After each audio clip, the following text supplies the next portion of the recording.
Hello साथियों, जय हिंद। आप सभी को आज एसएससी जीडी परीक्षा 2024 का 26 फरवरी का सभी शिफ्टों का एग्जाम खत्म हो गया। तो साथ ही इस वीडियो में हम लोग फर्स्ट, सेकंड, थर्ड और फोर्थ सभी शिफ्टों के क्वेश्चन का एनालिसिस करेंगे। अगर आप लोग का एग्जाम अभी तक नहीं हुआ है तो साथ ही आप लोग एग्जाम देने से पहले एक बार इन सभी प्रश्नों को जरूर पढ़ के जाइएगा, क्योंकि फ्रेंड्स हमने आपको पहले भी बताया था कि पिछले शिफ्ट का जो क्वेश्चन होता है कम से कम 4 से 5 क्वेश्चन आपका आगे की शिफ्टों में देखने को मिल रहा है। इसलिए फ्रेंड्स आप लोग सभी शिफ्टों का एनालिसिस करके जाइएगा, एग्जाम में आपको बहुत सारे क्वेश्चन देखने को मिलेगा। तो फ्रेंड्स बिना देरी के हम लोग आइए स्टार्ट करते हैं। स्टार्ट करने से पहले आपको बता दें, अगर आपने चैनल को सब्सक्राइब नहीं किया है तो चैनल को फ्रेंड्स सब्सक्राइब कर लो, जहां आपको इसी तरह से एसएससी जीडी के डेली चारों शिफ्टों का कंप्लीट एनालिसिस कराया जाता है। तो फ्रेंड्स सबसे पहले हम लोग फर्स्ट शिफ्ट से स्टार्ट करेंगे। फर्स्ट शिफ्ट से लेकर के हम आपको फोर्थ शिफ्ट के सभी क्वेश्चन तक आपको कराएंगे। तो देखिएगा फ्रेंड्स, पहला क्वेश्चन इसमें पूछा गया था फर्स्ट शिफ्ट में कि शिव कुमार शर्मा किस वाद्य यंत्र से संबंधित है। तो इसका जो राइट आंसर था आपका बिल्कुल सही था, संतूर। यानी शिव कुमार शर्मा जो है वो संतूर वादक है। अगला क्वेश्चन आपका पूछा गया था मोहिनी अट्टम किस राज्य का लोक नृत्य है। तो यह आपका केरल का लोक नृत्य है। तो इसका राइट आंसर जो था केरल बिल्कुल सही था। नेक्स्ट क्वेश्चन पूछा गया था डूरंड कप किस खेल से संबंधित है। तो देखिए डूरंड कप जो है वो आपका फुटबॉल से संबंधित है, तो फुटबॉल इसका राइट आंसर था। अगला क्वेश्चन पूछा गया था वर्तमान में मौलिक कर्तव्यों की संख्या कितनी है। तो इसका राइट आंसर 11 फ्रेंड्स बिल्कुल सही था। आप सबको पता होगा मौलिक कर्तव्यों की जो संख्या है वो 11 है। अगला क्वेश्चन पूछा गया था जात्रा उत्सव किस राज्य से संबंधित है। तो याद रखिएगा फ्रेंड्स यह जो है पश्चिम बंगाल का उत्सव है, पश्चिम बंगाल इसका राइट आंसर था। अगला क्वेश्चन पूछा गया था गृह लक्ष्मी योजना किस राज्य ने शुरू किया है। तो फ्रेंड्स इसका राइट आंसर जो था आपका कर्नाटक बिल्कुल सही था। कर्नाटक का यह जो है योजना है। अगला क्वेश्चन पूछा गया था महान्यायवादी किसके प्रति पद धारण करते हैं। तो आपको बता दें राष्ट्रपति के पद जो है प्रति धारण करते हैं, तो इसका राष्ट्रपति बिल्कुल सही आंसर था। अगर महान्यायवादी पूछा जाए कि वर्तमान में महान्यायवादी कौन है, तो याद रखिएगा आर वेंकटरमणी है। अगला क्वेश्चन आया था कि भारत का क्षेत्रफल की दृष्टि से कौन सा स्थान है। तो याद रखिएगा 7वां स्थान है। तो फ्रेंड्स हम आपको सभी क्वेश्चन को जल्दी जल्दी करा रहे हैं, क्योंकि फ्रेंड्स हमने ऑलरेडी फर्स्ट और सेकंड शिफ्ट का जो है एनालिसिस डिटेल से कराया था, जिसमें हम आपको एक क्वेश्चन उसमें बताते थे, उससे रिलेटेड आपका 4 क्वेश्चन आपको कवर कराते थे। तो उसका हम लोग ऑलरेडी एनालिसिस कर चुके हैं, इसलिए आपको जो है तेजी से सभी क्वेश्चन को करा दे रहे हैं, इसलिए आपको जिसका आंसर आपको डायरेक्ट पता हो जाए कि किसका आंसर का क्या था। अगला क्वेश्चन पूछा गया था कि भगत सिंह व बटुकेश्वर ने बम कब फेंका था। तो याद रखिएगा 8 अप्रैल 1929 इसका राइट आंसर था। अगला क्वेश्चन आया था कि मेंडलीव आवर्त सारणी किस पर आधारित है। तो यह जो है परमाणु द्रव्यमान पर आधारित था। परमाणु द्रव्यमान इसका राइट आंसर था। नेक्स्ट क्वेश्चन आपका था कि बेरोजगारी दर कैसे मापते हैं। तो बेरोजगारी दर जो है फ्रेंड्स इसकी गणना बेरोजगारों और श्रम शक्ति के अनुपात के रूप में की जाती है। अगला क्वेश्चन पूछा गया था कि अभिनव बिंद्रा ने स्वर्ण पदक कब जीता था। तो ये जो है 2008 में जीते थे। तो 2008 इसका राइट आंसर था। अगला क्वेश्चन था कि बराह मिहिर की पुस्तक पंच सिद्धांतिका में कितने भाग हैं। तो इसमें जो है 5 भाग थे। तो 5 भाग आपका राइट आंसर था। आप लोग 5 भाग को देख लीजिएगा, ये सभी इसके 5 भाग थे। अगला क्वेश्चन था कि अक्टूबर 2023 में आरबीआई के कार्यकारी निदेशक कौन है। तो मुनीश कपूर इसका राइट आंसर था। तो साथ ही ये सभी क्वेश्चन जो है फर्स्ट शिफ्ट के थे। अब बात करते हैं सेकंड शिफ्ट की। तो मिला लीजिएगा अपने अपने क्वेश्चन को। पूछा गया था कि भरतनाट्यम एवं ओडिसी नृत्य से कौन संबंधित है। तो इसका राइट आंसर जो था सोनल मानसिंह है, जो भरतनाट्यम और ओडिसी दोनों से संबंधित है। अगला क्वेश्चन था सानिया मिर्जा का संबंध किस खेल से है। तो इसका राइट आंसर आपका टेनिस बिल्कुल सही था। टेनिस से इनका संबंध है। आपको बता दें हर एक शिफ्ट में आपका यहाँ से एक क्वेश्चन आ रहा है, खिलाड़ी का नाम दिया जा रहा है, किस खेल से है ये पूछा जा रहा है। नेक्स्ट क्वेश्चन आपका पूछा गया था कि ब्रह्मोत्सव किस राज्य में मनाया जाता है। यानी ब्रह्मोत्सव जो उत्सव है ये किस राज्य में मनाया जाता है। तो साथ ही आप सबको पता होगा कि इसका जो राइट आंसर था वो आपका आंध्र प्रदेश यानी आंध्र प्रदेश में मनाया जाता है। अगला क्वेश्चन पूछा गया था कव्वाला उत्सव कहाँ मनाया जाता है। तो साथ ही आप सबको पता होगा कव्वाला जो उत्सव है ये कर्नाटक का उत्सव है। कर्नाटक इसका राइट आंसर था। अगला क्वेश्चन था कि देवदासी नृत्य किस नृत्य को कहा जाता है। देवदासी नृत्य जो है फ्रेंड्स ये भरतनाट्यम है। भरतनाट्यम को कहा जाता है, तो भरतनाट्यम इसका राइट आंसर था। अगला क्वेश्चन था 2024 चुनाव आयोग की ब्रांड आइकन कौन बने हैं। तो इसका राइट आंसर सचिन तेंदुलकर है। यानी 2024 के जो चुनाव आयोग का ब्रांड आइकन चुना गया है वो सचिन तेंदुलकर को चुना गया था।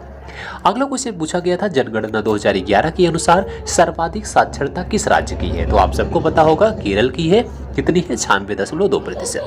अगला क्वेश्चन पूछा गया था न्याय पुनर्विलोकन की शक्ति किस अनुच्छेद में है? तो इसका राइट आंसर जो है अनुच्छेद 32 बिल्कुल सही था। अनुच्छेद 32 जो है न्याय पुनर्विलोकन की शक्ति से संबंधित है। अगला क्वेश्चन पूछा गया था प्रथम भारतीय स्वतंत्रता संग्राम कब से शुरू हुआ था? तो याद रखिएगा 10 मई 1857 से मेरठ में शुरू हुआ था। तो 1857 इसका राइट आंसर था। अगला क्वेश्चन था रोजगार गारंटी योजना कितने दिनों का होता है? तो आप सबको पता होगा 100 दिनों का होता है। अगला क्वेश्चन आया था पहली पंचवर्षीय योजना के बाद 2 पंचवर्षीय योजनाओं का कार्यकाल, यानी दूसरी पंचवर्षीय योजना का कार्यकाल, तीसरी पंचवर्षीय योजना का कार्यकाल। हम आपको तीनों दिखा दे रहे हैं। 1951 से 1956 तक पहली योजना का कार्यकाल था। दूसरी योजना का कार्यकाल 1956 से 1961 तक था। तीसरी योजना का कार्यकाल 1961 से 1966 तक था। अगला क्वेश्चन आया था प्रागैतिहासिक काल को कितने भागों में बांटा गया है? तो आप सबको पता होगा इसका आंसर 3 था। 3 भागों में बांटा गया है, पूरा पाषाण काल, मध्य पाषाण काल और नवपाषाण काल। अगला क्वेश्चन पूछा गया था मौलिक कर्तव्य का उल्लंघन किस अनुच्छेद में है? तो अनुच्छेद 20 में है। तो साथ ही ये सभी क्वेश्चन जो है आज सेकंड शिफ्ट के थे। अब आइए हम बात करते हैं थर्ड शिफ्ट की। थर्ड शिफ्ट में क्वेश्चन पूछा गया था साथी कि पहली पंचवर्षीय योजना किस मॉडल पर आधारित है? तो आप सबको पता होगा हैरोड डोमर मॉडल पर आधारित है। तो इसमें साथी आप लोग देख चुके होंगे पहले और जो सेकंड शिफ्ट हमने दोनों का एनालिसिस कराया, उसमें कम से कम आपके हर एक शिफ्ट में आपका 4 से 5 क्वेश्चन रिपीट हो रहा है। इसमें अगला क्वेश्चन था कि जनगणना 2011 के अनुसार भारत की साक्षरता दर कितनी है? तो आपका 74.04% है। अगला क्वेश्चन था जनगणना 2011 के अनुसार जनघनत्व कितना है? तो जनघनत्व जो है वो आपका 1210.19 मिलियन है, यानी फ्रेंड्स जो है 1210.19 मिलियन इसकी जो है जनसंख्या घनत्व दिया गया था। अगला क्वेश्चन आपका पूछा गया था अंडर 19 महिला विश्व कप 2023 विजेता टीम कौन सी है? तो इसमें महिलाओं का पूछा गया था। तो इसका आंसर फ्रेंड्स भारत बिल्कुल सही था। अगला क्वेश्चन था बिस्मिल्लाह खान का संबंध किस वाद्य यंत्र से है? आपका इसका राइट आंसर शहनाई वादक बिल्कुल सही था। नेक्स्ट क्वेश्चन था कि विधान परिषद किस अनुच्छेद के अंतर्गत आते हैं? तो अनुच्छेद 171 के अंतर्गत आता है। तो विधान परिषद अनुच्छेद 171 के अंतर्गत आता है। तो 171 इसका राइट आंसर था। अगला क्वेश्चन था कि अरुण मिश्रा किस खेल से संबंधित है? तो देखिए इसमें भी खेल का एक क्वेश्चन आया जो कि मुक्केबाज है, मुक्केबाजी से इनका संबंध है। अगला क्वेश्चन था कि ओडिशा के राज्यपाल कौन है? तो ओडिशा का राज्यपाल पूछा गया था, रघुवर दास इसका राइट आंसर था। अगला क्वेश्चन था मेरे सपनों की रानी कब आएगी तू, इसके गायक कौन है? तो गीत दिया गया था, इसके गायक पूछा गया था जो कि किशोर कुमार है। किशोर कुमार इसका राइट आंसर था। नेक्स्ट क्वेश्चन पूछा गया था कि आवर्त सारणी में एस ब्लॉक के तत्व कौन कौन से हैं? यानी इसमें आपका एक एस ब्लॉक का तत्व दिया गया था, उसको आपको पहचानना था कौन सा है। तो आपको बता दें एस ब्लॉक में 14 तत्व हैं, आप लोग देख लीजिएगा। Hydrogen, lithium, helium, sodium, barium, potassium, magnesium, rubidium, calcium, caesium, strontium, francium और बेरियम और रेडियम, ये सभी जो है एस ब्लॉक के तत्व हैं। अगला क्वेश्चन था कि शुंग वंश की स्थापना किसने किया था? तो आप सबको पता होगा पुष्यमित्र शुंग ने किया था। तो पुष्यमित्र शुंग इसका राइट आंसर था। अगला क्वेश्चन था कि ब्राह्मी लिपि किससे संबंधित है? यानी ब्राह्मी लिपि के पहले वो क्या थी? ब्राह्मी लिपि किससे संबंधित है? तो वो आपकी सिंधु लिपि से संबंधित है। सिंधु लिपि के प्रचलन से हट जाने के बाद प्राकृत भाषा लिखने के लिए ब्राह्मी लिपि प्रचलन में आई थी। तो यह किससे संबंधित है आपका? तो सिंधु लिपि से संबंधित थी। अगला क्वेश्चन आया था कि फ्लेमिंगो त्यौहार किस राज्य से संबंधित है? तो देखिए फ्लेमिंगो त्यौहार जो है आपका आंध्र प्रदेश का त्यौहार है। तो आंध्र प्रदेश इसका राइट आंसर था। तो साथ ही ये सभी क्वेश्चन जो है थर्ड शिफ्ट में पूछे गए थे। अब आइए बात करते हैं फोर्थ शिफ्ट की। फोर्थ शिफ्ट में क्वेश्चन आया था कि भारत के साथ सबसे लंबी सीमा कौन सा देश साझा करता है? तो आप सबको पता होगा जो है बांग्लादेश ऐसा देश है जो भारत के साथ सबसे लंबी दूरी का सीमा साझा करता है। तो बांग्लादेश इसका राइट आंसर था। अगला क्वेश्चन आया था कि हरिप्रसाद चौरसिया का संबंध किस वाद्य यंत्र से है? तो आप सबको पता होगा बांसुरी से है, यानी ये बांसुरी वादक हैं। हरिप्रसाद चौरसिया का संबंध बांसुरी से है।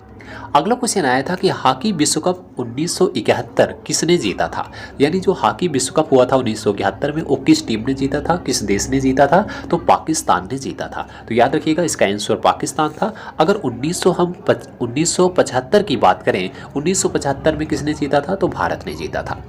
अगला क्वेश्चन पूछा गया था कि 11वां मौलिक कर्तव्य कब जोड़ा गया था? तो आपको बता दें 86वें संविधान संशोधन 2002 में जोड़ा गया था, तो इसका 2002 ऑप्शन भी था जो कि इसका राइट आंसर था। हमने आपको फर्स्ट शिफ्ट में यह डिटेल से क्वेश्चन कराया था, उसमें आपका पूछा गया था 11वां मौलिक कर्तव्य किस अनुच्छेद के तहत, ऐसा कुछ क्वेश्चन था। तो उसमें हमने आपको एक क्वेश्चन आपका कराया था कि क्वेश्चन आगे बनेगा कि 11वां मौलिक कर्तव्य किस संविधान संशोधन द्वारा या फिर किस ईयर में जोड़ा गया था, तो हमने आपको एक क्वेश्चन कराया था। तो फर्स्ट शिफ्ट में देखिए डायरेक्ट आपका चौथी शिफ्ट में आपका क्वेश्चन पूछा गया। अगला क्वेश्चन आपका पूछा गया था कि छठी पंचवर्षीय योजना का उद्देश्य क्या था। तो छठी पंचवर्षीय योजना का उद्देश्य था, इसको देख लीजिएगा, कृषि तथा संबद्ध क्षेत्र में रोजगार का विस्तार करना, जन उपभोग की वस्तुएं तैयार करने वाले कुटीर एवं लघु उद्योगों को बढ़ावा देना इसका उद्देश्य था। अगला क्वेश्चन आया था कि जातिगत जनगणना किसकी सिफारिश पर हुई थी। आपको बता दें जातिगत जनगणना जो हुई थी फ्रेंड्स भारत में साल 1872 में हुई थी। ब्रिटिश हुकूमत ने पहली बार जनगणना की शुरुआत की थी। तो भारत में जो है जातिगत जो जनगणना हुई 1872 में ब्रिटिश हुकूमत की सिफारिश पे हुई थी। अगला क्वेश्चन आपका पूछा गया था कि भरतनाट्यम का पुराना नाम क्या है। तो भरतनाट्यम से रिलेटेड क्वेश्चन आया था, तो इसका पुराना नाम जो था दासी अट्टम भी था, सादिर अट्टम भी था। तो इससे रिलेटेड आपका जो क्वेश्चन था वो आपका पूछा गया था। तो भरतनाट्यम का पुराना नाम याद रखिएगा, दासी अट्टम और सादी अट्टम है। अगला क्वेश्चन आया था कि राज्यपाल बनने के लिए न्यूनतम आयु कितनी होनी चाहिए। तो आप सबको पता होगा राज्यपाल बनने के लिए जो है न्यूनतम आयु जो रखी गई है वो 35 वर्ष रखी गई है। तो कम से कम उम्मीदवार की आयु 35 वर्ष होनी चाहिए, वह भारत का नागरिक होना चाहिए। तो 35 वर्ष इसका राइट आंसर था।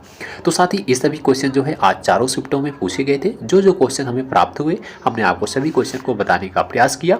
अगर आप फर्स्ट और सेकंड शिफ्ट का डिटेल एनालिसिस देखना चाहते हैं तो वीडियो में आप लोग देख सकते हैं, प्लेलिस्ट है, आप उसमें जाकर देखेंगे। तो हमने आपको एक क्वेश्चन में कम से कम आपका 4 क्वेश्चन कराने का प्रयास करते हैं, उसमें कराए हैं डायरेक्ट क्वेश्चन, वहां से आगे की शिफ्टों में देखने को मिलता है। तो साथ ही आज की वीडियो बस यहीं तक। अगर वीडियो आपके लिए हेल्पफुल लगी हो तो एक बार वीडियो को लाइक करना, दोस्तों में शेयर करना और इसी तरह से एसएससी जीडी के चारों शिफ्ट का डेली एनालिसिस करने के लिए चैनल को अभी सब्सक्राइब कीजिएगा। मिलते हैं अगली वीडियो में, तब तक के लिए जय हिंद जय भारत।